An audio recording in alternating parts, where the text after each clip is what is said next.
Hi, my name is Tony and I'm going to show you how to make my vegan deviled potatoes from foodsharingvegan.com. I grew up loving deviled eggs and this is a great alternative for anybody who's trying to lower their cholesterol, or if you're going to an event where there might be someone who's egg-free, you can bring this as a dish. It is so delicious, very easy to make, it doesn't take too much effort, so let's jump in. I'm starting with a medium pot that's filled halfway with water, and I'm going to use these yellow baby potatoes. I like to find the potatoes that most resemble eggs in shape and use those just because, but you can use any baby yellow potatoes that you have. You can also use small red potatoes, but they won't look as good.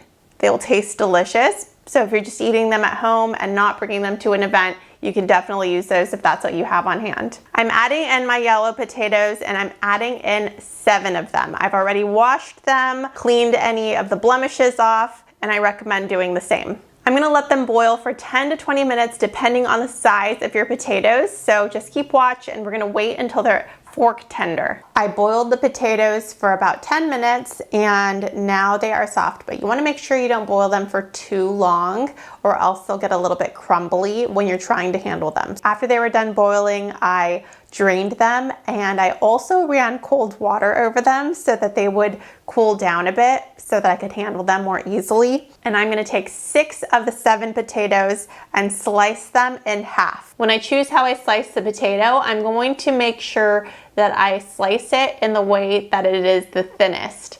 So you'll see this is thick, this is thin, and I'm going to go down the thin line in half lengthwise.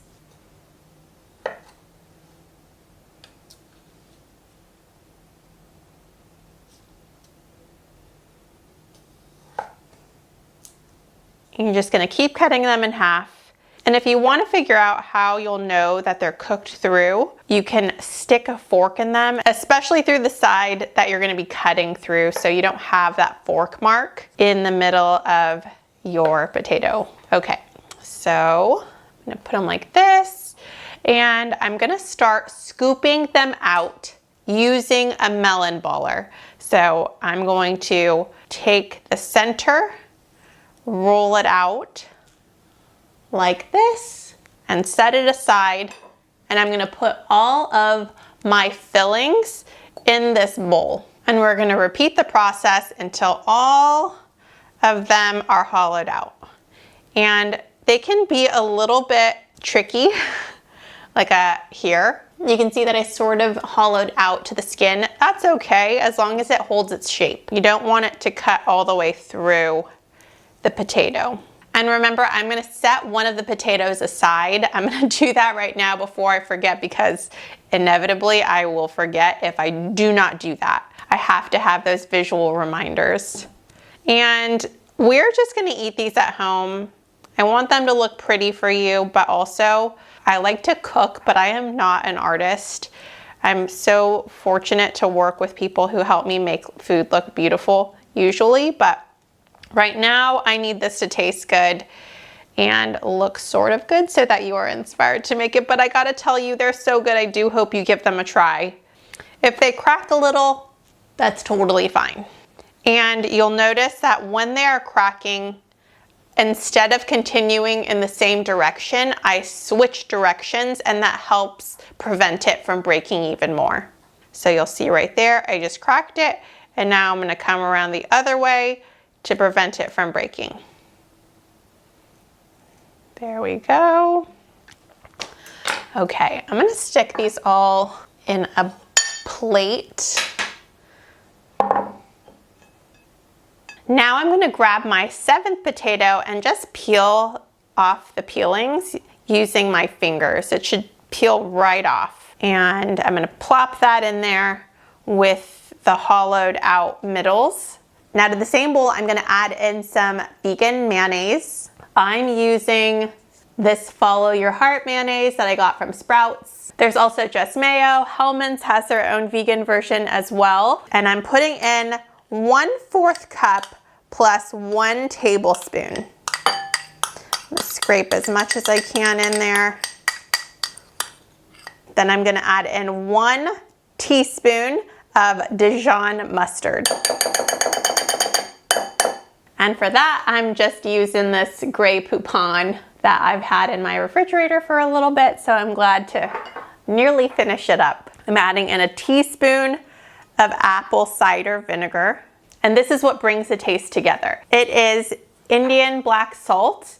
It says India black kala namak, which if I'm pronouncing it incorrectly, please let me know. I've always called it kala namak, but I looked it up on Google and all of the pronunciations were different. Some said kala manak, some said kala manak. So please let me know how you say it, and I would happily change it up to say it the correct way.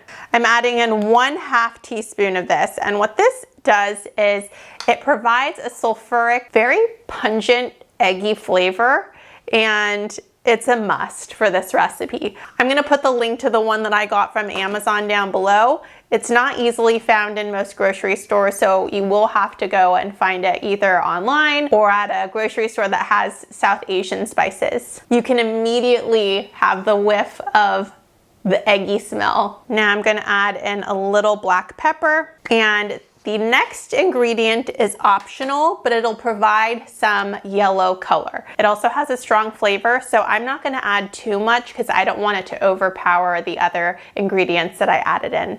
I'm gonna take a heavy fork and start mashing everything. If you have a potato masher, that would be perfect to use. Actually, I think I need that. I brought out the big guns because I did not want to mash by hand with my fork, so this will make things go a lot faster. A fun fact about this potato masher is that I've had it for a really long time, and I got it from a different chapter of my life when I used to be an antique dealer. So this is a Bakelite handle, and I've moved away from a lot of the vintage stuff that I used to have because of modern conveniences and functionality, but there are some things that are just as useful now as they were when they were made a long time ago. So I have had this for a long time, but someone else enjoyed it. Maybe multiple people enjoyed it for decades before I did. You want it to be uniformly mashed, and mine is looking pretty good, but I just really want it to be nice and creamy. If you have a small food processor, you can also throw that in there or use an immersion blender for a much faster experience. I am getting my arm workout in though right now, mashing these potatoes. Okay, as I mentioned, I am not an artiste, but I'm going to make these look as pretty as I possibly can. I am known by my peers for being a messy pourer. I'm known for adding too much drizzle and making my drizzle ugly, so you're gonna have to bear with me. Again, I'm just eating them at home, and if you are an artist, you can make them as beautiful as you want to. I'm using a piping bag with a piping tip. You can use any one that you want, and I'm gonna fill it up with my filling. And if you wanna do without all of this, that's totally fine too. When I make it at home, not for a video, I just scoop it in there and it's perfect. I'll show you up close what I'm doing. Just gonna do a little bit of this to each potato. It does look prettier already than when I use my spoon. Have you made deviled potatoes before? If you have, let me know how you make yours. What garnishes do you use? That's what I mostly want to know, because I have a couple garnishes that I'm going to share in a moment, but I know you can add all kinds of things to make them extra tasty. Okay, there you have them. Let's go for the garnishes.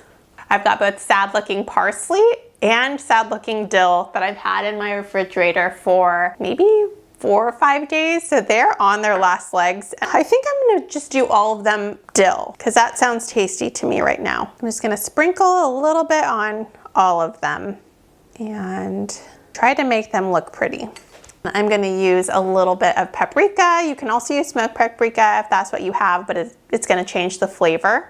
And I'm just gonna lightly sprinkle the paprika on. Oh yeah, they do look really pretty.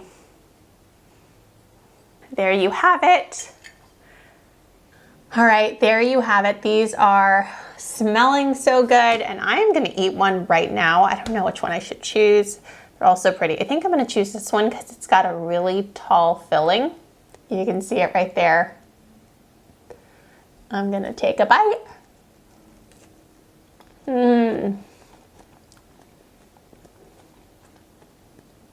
These are so, so good.